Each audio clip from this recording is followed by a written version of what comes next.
और जम्मू कश्मीर से इस वक्त की बड़ी खबर आपको दे दें। श्रीनगर और शोपियां में एसआईए के छापे, पुलिस और सीआरपीएफ एहलकारों के हमरा एसआईए का छापा। पीएचई मुलाजिम गुलजार अहमद के घर पर यह छापेमारी की गई है। पटन में मोहम्मद अल्ताफ पूजू के घर पर भी ये छापेमारी की गई है। तो इस वक्त की बेहद अहम खबर, श्रीनगर और शोपियां में एसआईए की छापेमारी, पुलिस और सीआरपीएफ एहलकारों के हमरा एसआईए का ये छापा पड़ा है। पीएचई मुलाजिम गुलजार अहमद के घर पर यह छापेमारी की जा रही है। साथ ही पटन में भी मोहम्मद अल्ताफ पूजू के घर पर यह छापेमारी की जा रही है। तो जम्मू कश्मीर से इस वक्त की बड़ी खबर, जहां शोपियां में एसआईए की छापेमारी जारी है, साथ ही पुलिस और सीआरपीएफ एहलकारों के हमरा एसआईए का छापा पड़ा है। पीएचई मुलाजिम गुलजार अहमद के घर पर छापेमारी की गई है। पटन में मोहम्मद अल्ताफ पूजू के घर पर छापेमारी की गई है। इस अहम खबर से मुताल्लिक तमाम तर तफसीलात पर नजर बनी हुई है। फिलहाल जो खबर है वो यही है कि श्रीनगर और शोपियां में एसआईए का छापा पड़ा है। पुलिस और सीआरपीएफ एहलकारों के हमरा एसआईए की ये छापेमारी जारी है। पीएचई मुलाजिम गुलजार अहमद के घर पर ये छापा पड़ा है। पटन में मोहम्मद अल्ताफ पूजू के घर पर भी छापेमारी की गई है। मजीद तफसीलात पर नजर बनी हुई है।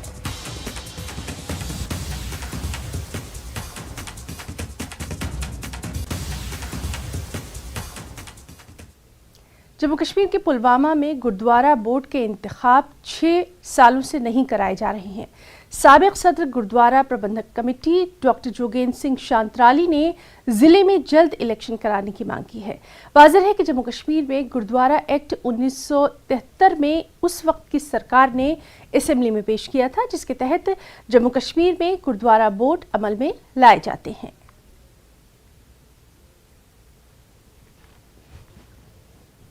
बात यह है कि गुरुद्वारा एक्ट 1973 में ये पास हुआ था लेजिस्लेटिव असेंबली में, उसके बाद इम्प्लीमेंट भी हुआ। इम्प्लीमेंट होने के बाद वक्तन फ़वक्तन सरकार ने टाइम पर इलेक्शन नहीं कराए, जिसके लिए हमें जद्दोजहद करनी पड़ी। इस साल भी अब 6 साल के बाद जबकि कोर्ट में हम गए, हाई कोर्ट में, तो हाई कोर्ट ने आर्डर दिया तो 6 साल के बाद इलेक्शन हुए डिस्ट्रिक्ट कमेटियों के।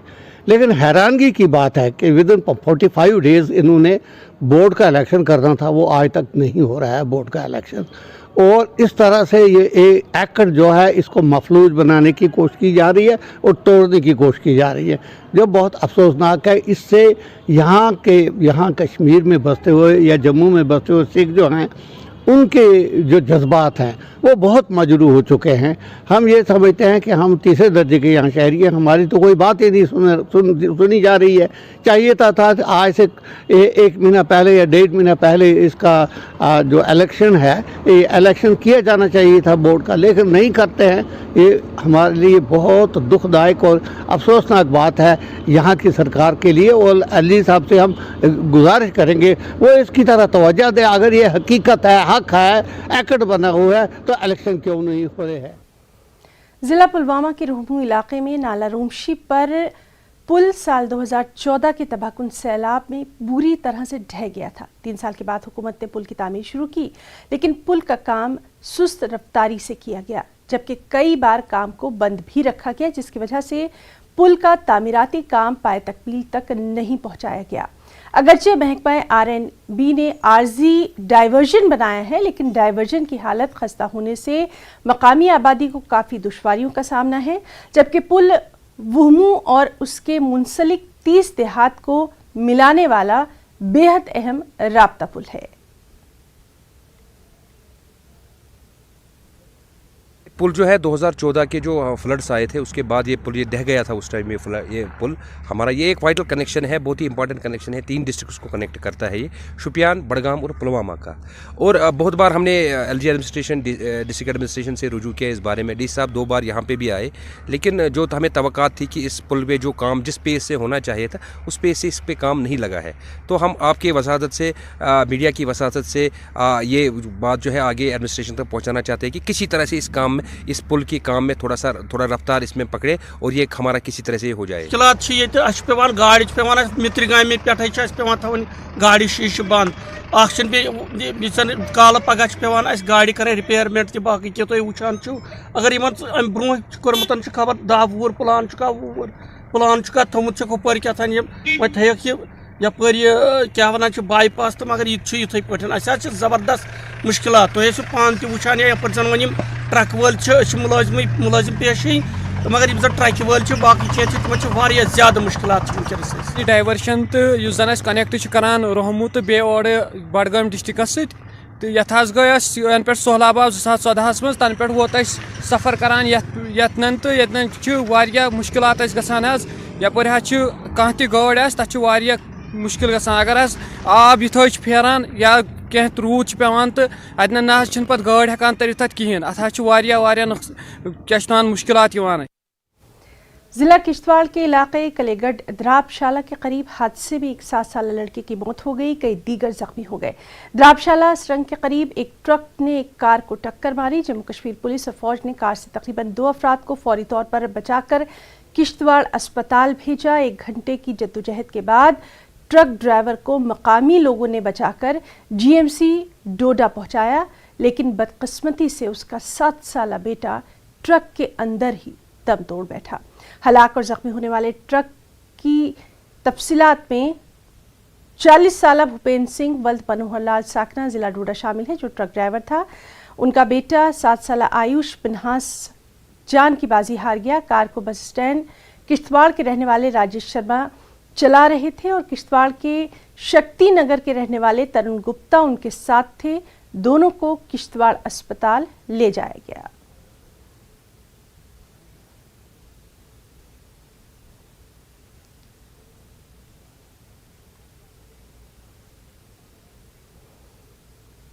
और नाज़रीन, एक अहम खबर आपको मध्य प्रदेश से दे दें। मध्य प्रदेश के रीवा में एक दिलखराश सड़क हादसा पेश आया है और अब जो इत्तलात हैं उनके मुताबिक इस सड़क हादसे में 15 अफराद हलाक हो गए हैं। आपको बताएं कि 12 लोगों की मौके पर ही मौत हो गई थी, इतना शदीद ये हादसा था। अब ये खबर है कि 15 अफराद हलाक हो गए हैं, 39 जख्मी हैं और जख्मियों में से भी 24 की हालत नाजुक बताई जा रही है।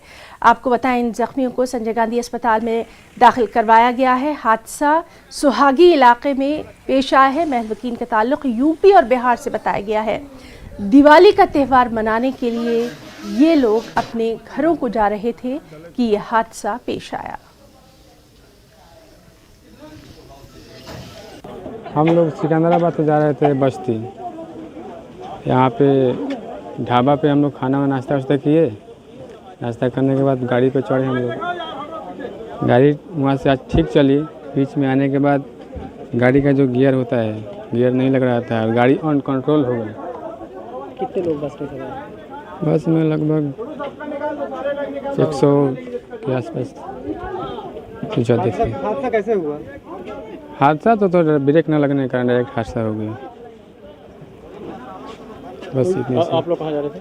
हम लोग को सर बिहार जाना है, छपरा। आप बिहार के? कितने लोग सवार थे बस में? लगभग 100 से ज़्यादा लोग थे। कहाँ से कहाँ जा रहे थे? सिकंदराबाद से बस थी, गोरखपुर बस थी जी। मतलब ज़्यादातर लोग उत्तर प्रदेश और बिहार के ही हैं जी। उत्तर प्रदेश के ज़्यादातर लोग हैं, बिहार के भी हैं। आपके कोई हैं जो घायल हुए हैं? हाँ, हमारे जीजा जी हैं एक तो जो जख्मी हो गए हैं। इनको पैर में चोट आ गया है, मेरे भी पैर में चोट आया है। हम रीवा से लौट रहे थे और जैसे आए तो ये गाड़ी का एक्सीडेंट हुआ था और काफ़ी घायल लोग पीछे नीचे निकले हुए पड़े थे, कुछ अंदर दबे हुए थे और मुश्किल से घटना 1 या 2 मिनट पहले हुई थी। उससे में TI साहब भी अपनी टीम को लेके पहुंच गए। हम लोग भी सब जितने घायल थे उनको सबको निकाले और गाड़ियां थी जितनी तो उनको घायल वालों को तत्काल हॉस्पिटल पहुंचाने का प्रयास किया।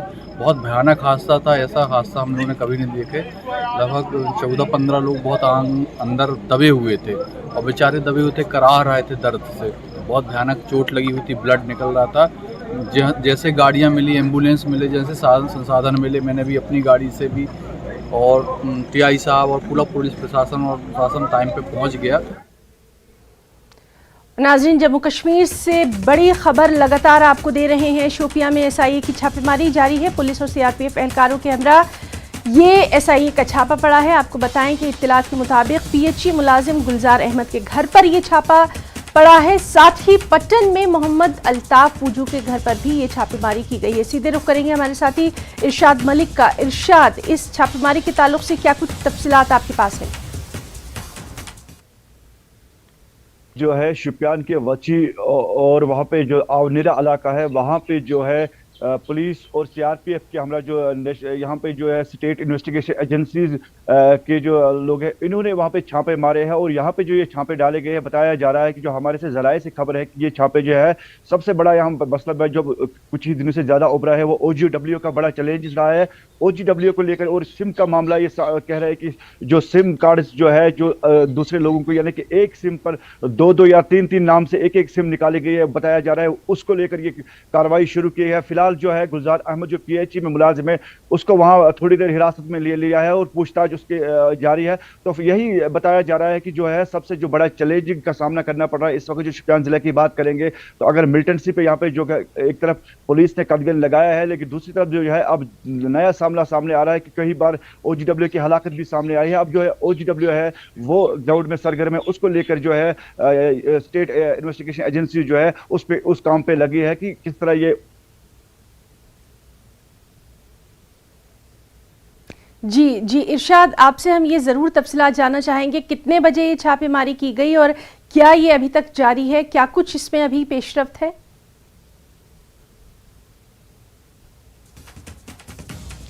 तो हम बात करने की कोशिश कर रहे हैं। इरशाद मलिक जो जानकारी उन्होंने दी है उसके मुताबिक जो हम आपको लगातार बता रहे हैं एसआईए की छापेमारी की गई है। पुलिस और सीआरपीएफ एहलकारों के हमरा एसआईए की छापेमारी की गई और पीएचई मुलाजिम गुलजार अहमद के घर पर ये छापेमारी की गई है। जिस तरह से इरशाद बता रहे थे कि कई इसमें बातें निकल कर सामने आ रही हैं, जैसे कि जो एक ही नाम पर कई सिम कार्ड हैं उसके मामले में भी ये पूछताछ जो है वो यहाँ पर की जा रही है और क्या कुछ मज़ीद तफसीलात हैं इरशाद से हम बात करने की कोशिश कर रहे हैं।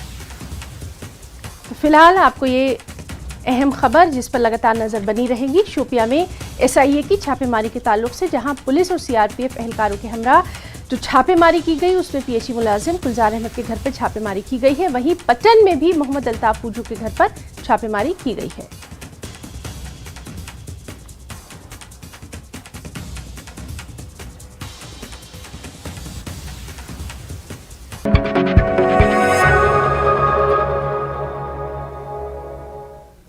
ब्रेक के बाद गुड मॉर्निंग कश्मीर में एक बार फिर से आपका इस्तकबाल करते हैं। टनमर्ग में मुख्तलिफ दफातर और अवामी मुकामात के बीचों बीच डंपिंग साइट जैसी जगह बनाने और रोज़ कूड़ा करकट के अंबार जमा करने से यहाँ के मकामी लोगों का जीना मुहाल हो गया है। मुख्तलिफ दफातर के अफसरान और मुलाजमीन खामोश तमाशाई बने हुए हैं। म्यूनिसिपल कमेटी टनमर्ग सवालात के घेरे में है। टनमर्ग बार एसोसिएशन ने बरहमी का भी इस पर इजहार किया है। पेश है टनमर्ग से हमारे नुमाइंदे मुनीर हुसैन हुर्रा की ये रिपोर्ट। स्क्रीन पर कूड़ा करकट के अंबार की ये जो तस्वीर आप देख रहे हैं ये टनमर्ग मुंसिफ अदालत, SDM office, SDPO office, Sumo stand, महकमे उमूर सारिफीन व तकसीमकारी के स्टोर, महकमे पशुपालन के मुख्तलिफ बीमारियों की तहकीकी लेबॉरेटरी, R&B का मैकेनिकल डिपार्टमेंट, मस्जिद, गुलमर्ग जाने वाले हाईवे और दीगर रास्तों के बिल्कुल सामने की हैं। सामने इस लिहाज से कहते हैं क्योंकि ये डंपिंग साइट इन तमाम दफातर के बीचों बीच में है। मकामी लोगों ने इस डंपिंग साइट जैसी जगह के खिलाफ कई बार नाराजगी जताई लेकिन आज तक कोई हल नहीं निकला। अब इस संगीन मसले को लेकर मुंसिफ अदालत टनमर्ग के वकला और टनमर्ग बार एसोसिएशन एहतजाज पर उतर आया है। एसोसिएशन से वाबस्ता एडवोकेट ने म्युनिसिपल कमेटी टनमर्ग के खिलाफ सख्त बरहमी का इजहार किया। सबसे पहले इंसान हैरान हो जाता है कि समझ नहीं आता कि इन्होंने ये साइट कैसे चूज की, जबकि ये सेंटर पॉइंट टनमर्ग का है। एक साइड से इसका SDM ऑफिस सामने है, दूसरे साइड से SDPO साहब का ऑफिस है, तीसरी जानिब से even court building is there, courts this is functioning on the back side of this dumping site. चौथे तरफ से एसडीएम साहब की रेजिडेंस यहाँ पे है, उसी के सामने से ये डंपिंग साइट इन्होंने की। इतनी बदबू आती है कि गुलमर्ग से भी ये जो डंपिंग मटेरियल वगैरह है वो लाते हैं और ये सेंट्रल पॉइंट में इन्होंने ये किया। मेरे समझ नहीं आता है कि ये अक्ल कहाँ से आती है इन ऑफिशियल्स को कि इतनी प्राइम लोकेशन इन्होंने इस डंपिंग साइट में कन्वर्ट कर दिया, जबकि ये साइट किसी भी काम आ सकती, कोई भी बिल्डिंग बन सकती थी, इधर कमर्शियल स्ट्रक्चर बन सकता था। इधर यहाँ पर लोगों का आना जाना रहता है और इस असना में आप देख लें, अगर इसी तरह इस डंपिंग साइट की या इसी तरह इस जगह पे डंप किया गया इस सॉलिड वेस्ट को या जो भी कचरा है यहाँ पे म्यूनसिपल एरिया का निकलता है, तो वो दिन दूर नहीं जब एक सबब बन जाएगा यहाँ के लोगों की बीमारी का। ये जो डंपिंग साइट है ये पब्लिक न्यूइसेंस है, इस पे हमने बहुत सारी कंप्लेंट्स भी की।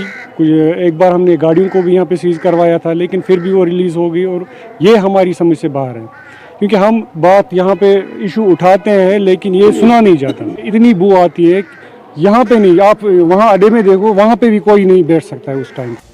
इस संगीन मामले से मुताल्लिक जब न्यूज़ 18 के हमारे नुमाइंदे ने एसडीएम गुलमर्ग और म्युनिसिपल कमेटी टनमर्ग के एग्जीक्यूटिव ऑफिसर नवीद अहमद से पूछा तो उन्होंने कंजर के हरदबनी में म्युनिसिपल कमेटी टनमर्ग के लिए डंपिंग साइट बनाने की बात कही। हमारे जो डंपिंग साइट है वो बन रही है, रादर जो सॉलिड वेस्ट डिस्पोजल साइट है वो हरदबनी में बन रही है, उसमें थोड़ा टाइम लगेगा, फिर इसको हम शिफ्ट ही करेंगे। और मीनवाइल में जो एग्जीक्यूटिव ऑफिसर है वहाँ पर उनको कह के रखूँगा कि इसमें जो फिनाइल और बाकी जो डिहाइड्रेंट्स होते हैं वो उनकी स्प्रे करते रहें ताकि बदबू ना फैले। उस ज़मीन का ऑर्डर जो है। और नाज़रीन, इस वक्त की बेहद अहम खबर, सुल्तानपुरा पटन में एसआईए का छापा। पटन में मोहम्मद अल्ताफ पूजू के घर पर ये छापेमारी की गई है। तो लगातार जो एसआईए की कार्रवाई है वो मुख्तलिफ इलाकों में जारी है, उसके ताल्लुक से हम आपको अपडेट दे रहे हैं। अब ये खबर पटन से है। सुल्तानपुरा पटन में एसआईए का छापा। पटन में मोहम्मद अल्ताफ पूजू के घर पर ये छापेमारी की गई है। क्या कुछ इसकी तफसीलात हैं उस पर भी लगातार नज़र बनी हुई है।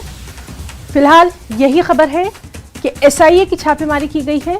तस्वीरों में आप देख सकते हैं पटन में मोहम्मद अल्ताफ पूजू के घर पर छापेमारी की गई है। तो बेहद अहम खबर जिस पर लगातार नज़र बनी हुई है। अभी तक की जो इत्तलात हैं उसके मुताबिक सुल्तानपुरा पटन में एसआईए का ये छापा और मोहम्मद अल्ताफ पूजू के घर पर ये छापेमारी की गई है।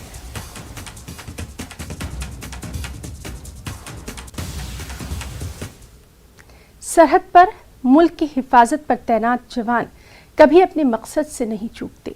मौसम कैसा भी हो, तकरीब कोई भी हो, वो अपनी जिम्मेदारी बहुस्न खूबी अंजाम देते हैं। दिवाली के मौके पर जवानों ने भी अपनी दिवाली मनाई।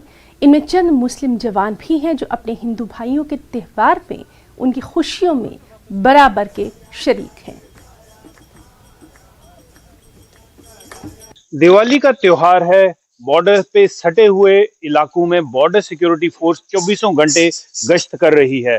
आप देख सकते हैं कि दिवाली का त्योहार बड़े धूमधाम से बॉर्डर सिक्योरिटी फोर्स के जवान मना रहे हैं। माता रानी से आशीर्वाद लिया जा रहा है, पूजा की जा रही है, आरती की जा रही है। ये जोश है बॉर्डर सिक्योरिटी फोर्सेस के जवान का।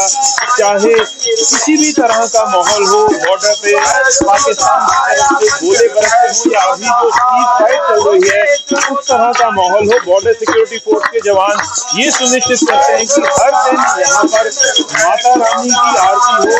कुछ ही मीटर दूर यहाँ से पाकिस्तान है जहाँ से हर बार ये कोशिश की जाती है कि किसी न किसी तरीके से भारत में अशांति फैलाई जाए, पीस को डिस्टर्ब किया जाए। लेकिन बॉर्डर सिक्योरिटी फोर्स के जब बहादुर जवान ये सुनिश्चित करते हैं कि पाकिस्तान की हर एक नापाक साजिश को नाकामयाब किया जाए और उसके लिए माता रानी का आशीर्वाद हमेशा लिया जाता है।